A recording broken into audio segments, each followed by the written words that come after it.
Hello, bonjour, huedat, dumela, legai, linjani, salibonani, magadi, mulishani, mulibwanji, habari. Good morning, good afternoon, good evening. Wherever you're tuned in from, thank you for joining me once again on this amazing series of Get to Know Them. These are Ego Wings facilitators, men and women that impact, men and women that have realized that they have something in them to give. These are men and women that just want to help us be a different group of people. My name is Candy and I'm your host. So this is episode 9. Imagine 9. And again, if you haven't seen the other 8 facilitators, please go to any Ego Wings facilitator social media page and have a look at those people. Today, nevertheless, I am joined by an amazing, incredible gentleman.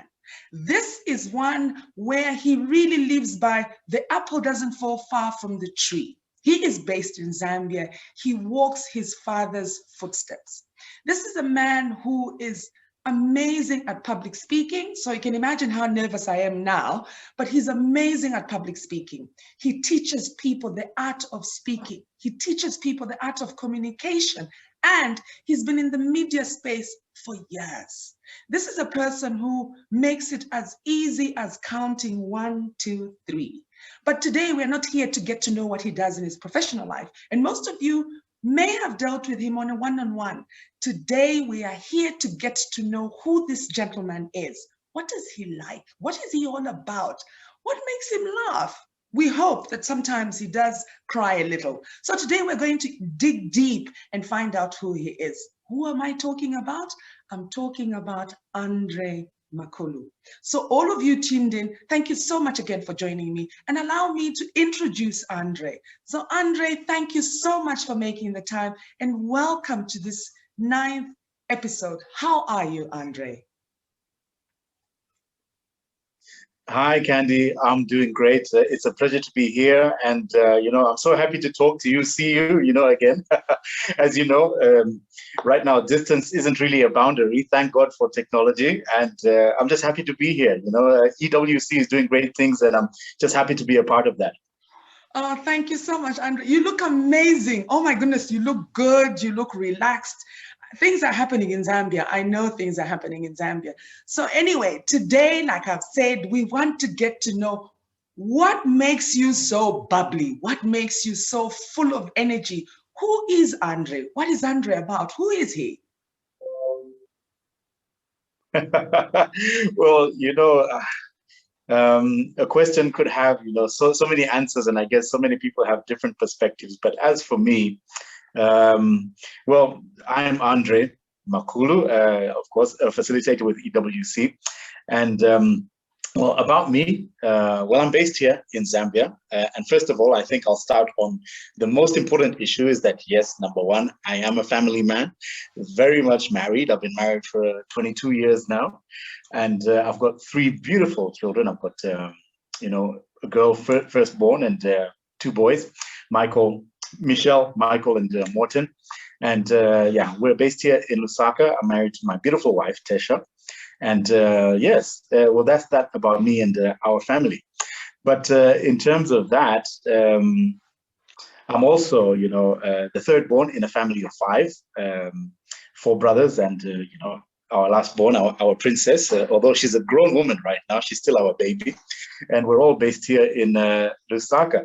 So about me, I think if I was maybe to describe something about myself, it would be I'm easygoing, but I'm also very straightforward. And I think I'm a straight talker, and I love to interact with people, but most importantly, I love learning. And that's one personal thing about me. The learning never ends. I'm always reading, I'm always exploring, I'm always interacting. And of course, that brings some challenges now, in view of, the COVID-19 restrictions. But like I say, we are thankful for technology and we're able to bridge the gap. So that's me. In terms of my age, I won't give my age because that will, give an indication that, I used to be, a fan of the Rolling Stones and, the Beatles. People would call them dinosaurs now. but we're still here. And yeah, I'm just glad to be alive in this, enormous, fantastic, wonderful, and changing time in this time of our generation today. Absolutely. Love everything you've said. So, oh my goodness, I'm going to dive in on you being, the third born in a family of 5. So you are the middle one. How was that growing up? You being in the middle. How did you manage that? Is that where you get your energy from? Or were you the bully, or were you bullied? You know what? I would say, being in the middle, despite what some people say, I think it's absolutely great because you're kind of the bridge between both worlds, those behind you and those ahead of you, So you learn and you pass on. And sometimes you're a bridge to peace with this conflict. But being a third child, for me was, I think, an amazing experience in the sense that we all kind of felt that we were firstborns anyway. We had a very special relationship with our parents, and of course, my father has passed away since. May his soul rest in peace. But the point is that we all kind of felt like firstborns, and you'll be amazed to know that even now, with my brothers and my sister, in terms of our camaraderie and how we interact with each other, we just treat each other as equals, as we always have. And I think for me, that was one of the greatest experiences which I've had growing up, that no matter your age, as long as you are, a brother, a sister, you are treated as equals. And that's how we've treated each other ever since. So the middle of the road, being in the middle of the tree as the middle child, I think that theory, in my case at least, would fall away. And I think it's something I'm very proud of, that we've always maintained today, a level of closeness and a level of equality that we always have maintained, with my brothers and my sister. We're all firstborns. I love that. So everyone needs to be a firstborn. And actually, if we all looked at it like that, we would all be a bit responsible. No one would really depend on the other one. I like that. My next question to what you shared is on you having been married for 22 years. Congratulations and well done. If you have to give all our listeners, and our viewers who've joined in now and who listen in later, what is that one piece of advice that you would give them on how you've managed 22 years? What's that one piece of advice? Well, if you look at it from the point of, the process of marriage itself, that, it's not just the day that you get married, but then it's a continuous and evolving process. You're always merging in and out of each other, and, you have value systems that you were taught, and then you have to merge those into your own home and take the best from everywhere. And then you have different personalities and characters within yourselves, and you now strive towards a common goal, between the two of you in terms of building a life and a family. So I think it's not to say that it starts and ends on the wedding day. It's a continuous process, and like a river, it will curve, it will turn, it will ebb and flow. And I think at the end of the day, I think if you accept it as a continuous process of building, of growing, learning and relearning, loving, reloving, and most important, actually liking. You have to like each other at the end of the day, because friendship is the basis of everything, and I think so far, I think that's really what's kept us. I mean, we've been friends through it all, through children, through, the ups and downs, but at the end of the day, friends support each other. And added with the value of, husband and wife duties, I think that just, makes the whole thing solid. So I think really supporting each other, listening to each other, being friends, and accepting that it's a continuous process. And that sometimes, yes, you will disagree, but it's not a deal breaker, there's always a way back. There's always a way back, as long as you keep that in mind. And I think you'll grow stronger. Profound. I really love that. And I hope that with everybody that's listening, they can take that point that you've just raised on liking each other and the element of friendship. I think the mistake that a lot of people make is that when you get married, especially here in Africa, you cease being friends, and you sort of throw away that element of friendship, and then the person becomes, he's the father of, he is the husband, he's the wife. Yeah. I really love that, and thank you for sharing. Yeah. Then I'm not gonna let you go. You know this music. Oh my goodness, the Beatles. Yes, you are a dinosaur. Oh my goodness. I thought you were gonna rock in with the 80s, you know, the soul to soul, but the Beatles, oh my goodness.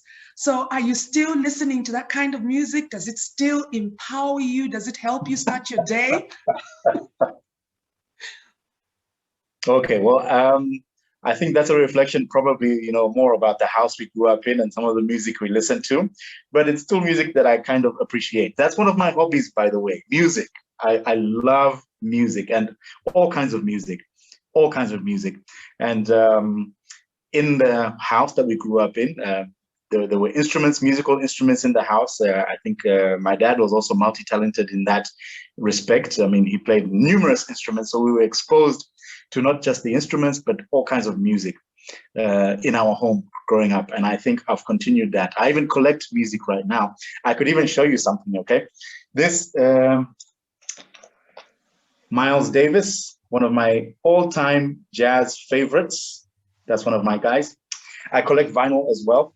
Let's see, people like Dave Brubeck and the String Jazz Quartet. I mean, this is music that we listened up to in the house. I mean, there's so much. And if I'm gonna, you know, really drop something on you now, Candy, is watch this. This is my latest project. That's my latest project. This is what I'm doing now. I'm learning to play the saxophone, you know, because this is something I've always wanted, I think, from the age of about maybe 16. And as life would have it, the law of attraction has brought it to me in my later years in life. So this is my new project that I'm doing now, learning how to play the sax in, you know, reverence to people like John Coltrane and Miles Davis, Hugh Masekela, and people like that, you know, the jazz greats. So this is it. So that's what's going on with that. I love music, all kinds of music. Although I have a real affinity for music of the 80s, I also collect those records as well. So yeah, I think there's something in that which you may not get, you know, in the modern style of music. There's just something extra, you know, with what you get with the older music. And I really enjoy that. So you can see, yeah, I'm also trying to develop that part, you know, personally, and it's quite relaxing, I can tell you that. Oh my goodness. You know, when I saw the saxophone, I promise you, I think you must have seen the expression on my face. That is one of my favorite instruments. You have to learn, because I am coming to you to learn it. It is an instrument for me that just calms me down. That's why even for me, people like Kenny G are always and forever going to be the greatest musicians that I will always love. Hugh Masekela, you are so right. Oh, you and I better not talk music, because I think this whole discussion here can be about music. But thank you for sharing that. Even one last thing, you've got the records. Do you also have the turntable player? Yes, I do. Yes, I do. And that's what I do in that's what I listen to. That's what I play, you know, in my downtime, or when I'm doing work in the office or that kind of thing. So, yeah, so I just don't collect, you know, I mean, these are living records. I mean, I actually listen to them, and I have the equipment and it's great. I mean, it just takes you back. It just takes you back.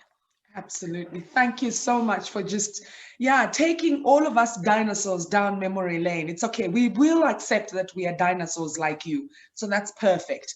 My next question, in line with the love that you've just shared, you've just told us that you love music. What else do you love apart from music? Cars. I'm a complete petrol head. I can't lie. I love cars. You know, I think just the idea of, you know, one of the other things that calm me really is also DIY, you know, having to use your own hands. Because right now, you know, we use so much of this brain, and in my downtime, I think, you know, what you can do with your hands is actually just so relaxing and therapeutic. So a lot of DIY, you know, around the house, and anyway, anything I can get my hands on. I'm either tinkering with my car, my classico, my collector's item. And yeah, so that really just does help with me. I am also a golfer. I play golf, although I must admit that on account of COVID, my game has really suffered, but I'm hoping to get back out there soon. And yeah, that one is just very therapeutic, having all that expanse of grass and fresh air and the trees and the scenery is absolutely amazing. I love it. It's the closest you can get to being on safari, if I can put it that way.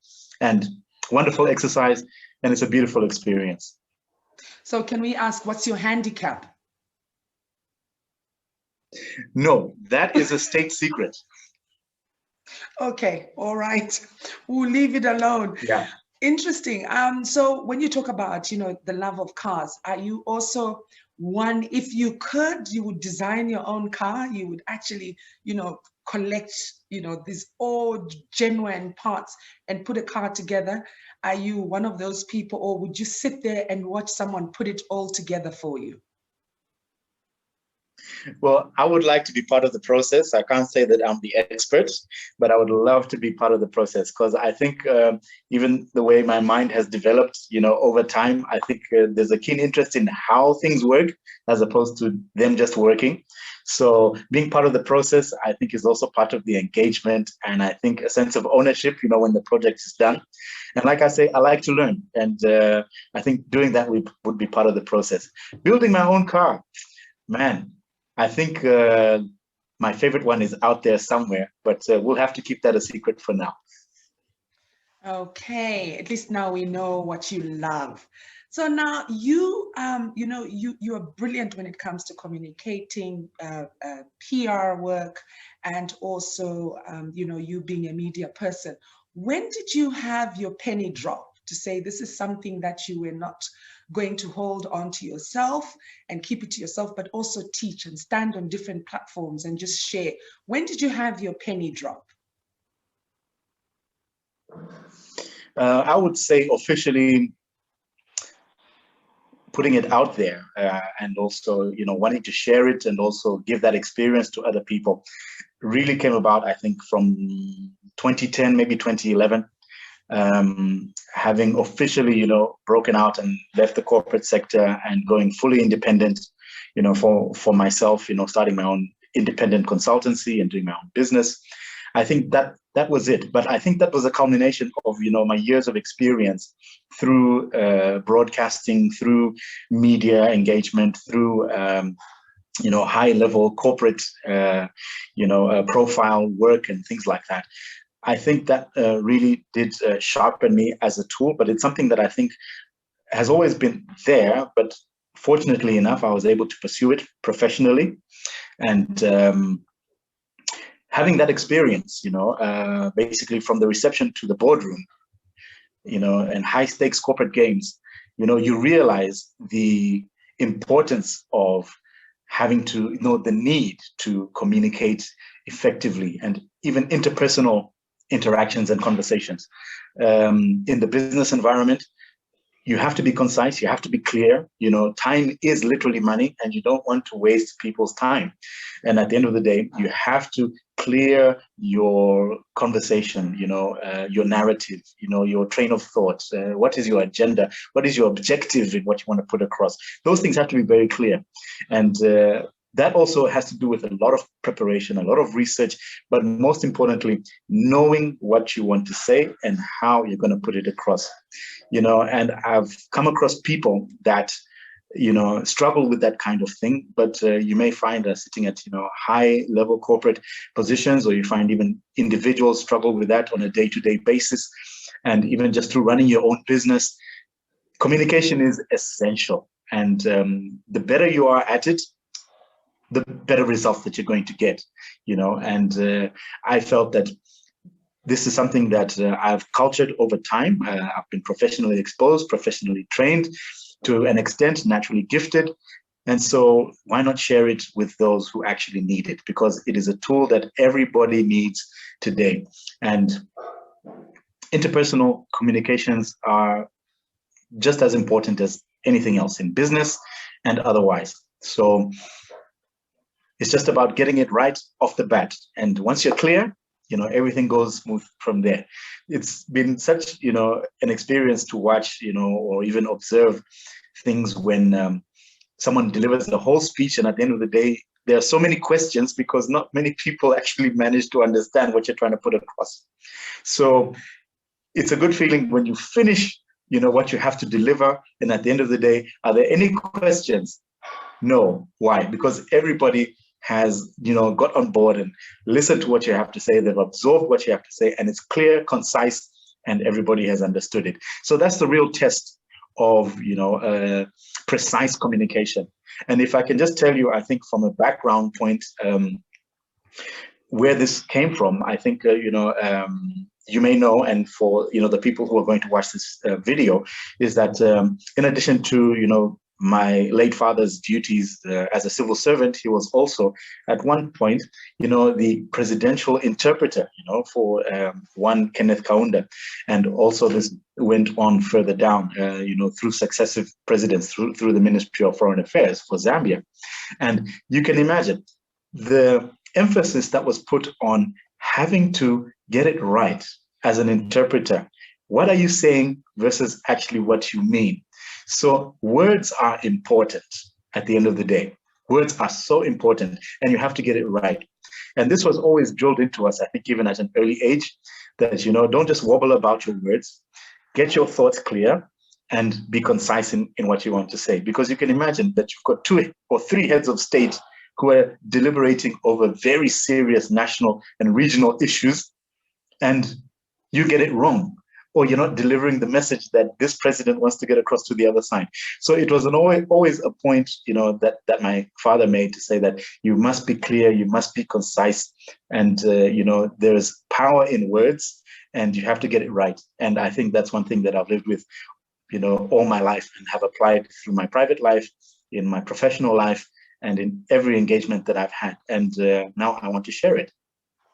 I love that. I'm going to ask you, your dad, being from Zambia myself, born and, grew up there, having watched him and just the things that he did. What is your one memory that you hold on to where I learned this from Dad? What's that one thing that you learned from Dad that you use when you are on the platform and you're delivering that speech or that lesson or anything that you want people to get, where when you're done, you smile and you say, "That's so Dad"? I think putting your best foot forward and having the confidence to, put yourself out there. Some people may assume that it's easy, and the truth is that it's not for a lot of people. And I think one of those things when I can stand back and say, okay, that was a moment, is that you delivered at the end of the day. Put your best foot forward, believe in yourself, and the rest will flow through. And I think I've lived by that example. But preparation is very important. Love it, love it, love it, love it. My second last question, they always say when you're having fun, I don't know, it just speeds across. I'm trying to still get it, but I think I'll get it. So if you had to meet Andre at 16, and from everything that you have gone through, from the time that you can remember to the time today, with COVID, when it started last year until today, and Andre at 16 is standing right in front of you, and you had to give him advice, what would you give him? What would you say to Andre at 16? Well, it would be very simple. It would be, Andre, don't worry. Everything will be fine. Just keep doing what you're doing. I wouldn't change anything. Really, I love that. I mean, I think you're the first person who I have asked that question and they have answered it that way, and they've just said you wouldn't change everything. Phenomenal. I love that. So in closing, Andre, thank you again for being with us and just opening yourself to us. But in closing, you know, COVID-19 has just changed life. You've alluded to it, I think, in one of your answers earlier. And, you know, we are all still trying to navigate it. People normally say post-COVID. I don't think there will be a post-COVID. COVID is here to stay. And we just need to learn to navigate through it. How do we survive it when, you know, when we've gone through the illness and everything else in it? So what would be your advice with everything that you know in your expertise and in your individual space as well as Andre, to all of us listening now and listening in later? What can you tell us to do in just navigating life going forward? Well, thanks for that, Candy. I don't think that we can actually, have this conversation without touching on that. It's very critical in that, COVID is just as dynamic as life. Just when you think you're over the hill, and I'll quote the famous words of Nelson Mandela that, when he reached the summit of the mountain, or is it the hill, did he realize how many other mountains he had to climb? And that's where we are now. COVID is dynamic. Just when we think we are over, it throws us another curveball, in terms of another variant, another virus, another outbreak. And I think the advice that I would give ultimately at the end of the day is just to play by the rules, just maintain the same thing, social distance, keep away from crowded spaces, sanitize, all of the major public health warnings and guidelines that are out there. Just observe them, play safe, stick by the rules, and you'll be fine. If you have the opportunity to get a vaccination, well, I would advise you to do so. And don't forget, that's a very personal choice. So it's up to you, but at the end of the day, for all of us to be safe, let's just play by the rules, because herd immunity does include those in and outside of the loop. As long as we just play by the rules, and everyone at the end of the day will be safe. And maybe ending with a word of encouragement that, who would have thought, here we are in 2021, 2019, 2020, now, we're getting to the halfway mark of 2021, and it's still with us, so I think it's a reality that we have to accept, but we must each take individual responsibility for our own space, and then that way encourage others to do the same. And I think the rest from there, the effects will be seen in terms of trying to manage it, to control it. And COVID-19 is something that will be with us, for the foreseeable future. So let's just play it safe. Let's not take it for granted. It's very real. The science is speaking to it. The statistics are speaking to it. And we just need to play our part in getting it right. And we'll get over the hill eventually, living with it. And there you have it. We have come to the end of episode 9. Andre, thank you so much for joining us today and making the time. We do know that you're very busy. What an informative getting to know you session we've had. Thank you for joining us. Thank you so much. And everyone out there, don't forget, hit the like and subscribe button. And we look forward to seeing you soon. And that's from me and indeed the EWC team. Thank you, Candy. And thank you, everybody. Thank you so much. So you've all heard it. My take on today's episode. Andre has shared with us just his love of music and how he uses that as a downtime. And I think more importantly, when it comes to COVID, he's also just told us to be responsible. It is about each one of us. The vaccines are out there. We are all meant to go and get them, but it's an individual decision that needs to be taken. If you're not ready to take the vaccines, please observe the requirements. That's wearing your mask, social distance, sanitize, wash your hands, and avoid crowded places where you can. He's also shared the importance of being prepared when you are about to do something. It doesn't matter whether it's in your personal capacity, it's in your corporate space, in your personal business, you have to be ready. Know what it is that you need to deliver on when it comes to your day-to-day life. And he's just this happy guy. As you can see, we see him on so many TV programs. We've seen him interview amazing people. But at the end of the day, he is as simple as you and me. He's even shared some secrets about being married for 22 years and going strong. He's told us it's about the friendship. I think in everything that you do, never forget the element of friendship. So on that note, I am thanking all of you for joining us again today, and the importance of these episodes that we have. We're getting to know these amazing men and women who we see on a day-to-day being so professional, delivering the best of themselves, but they are as easy as you and me. So to get Andre to just show you one or two things that you need to do when you want to stand in front of people, which, believe me, is not easy. And if you just want to be the best at public speaking, please visit www.ewconsult.com for more information and clarity, or whatever question on his calendar or anything else that you need. Please send us an email. So please, again, I say to you, thank you so much for having joined me. Wherever you are, have a lovely morning, have a lovely afternoon, have an amazing evening, and be safe out there. Again, be here with me next week at the same time for another amazing episode 10. I'll see you next week. Thank you for joining me.